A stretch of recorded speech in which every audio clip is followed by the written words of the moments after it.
Creating a signature on Android can be done in several ways depending on your needs, such as signing documents, creating digital content, and there are a lot of stuff you can do.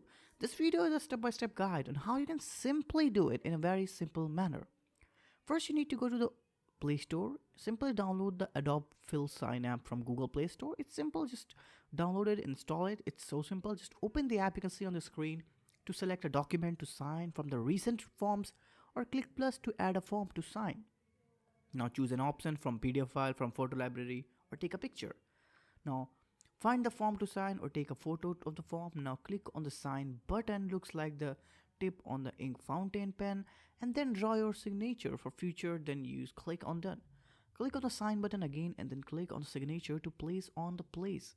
Now here you need to paste the sign on the place that you want to require on that. Move the signature to your intended location. This is important, let me tell you. Now you can resize it if you want to, just simply resize it. Now click the share button and share the completed PDF as you would like. Emails including a line suggesting Adobe Sign, you might want to save the PDF and send it to your own, avoid being included. So this was how you can simply just use Android to sign the PDF and anything that you and document that you want to require. So I'll see you in the next one.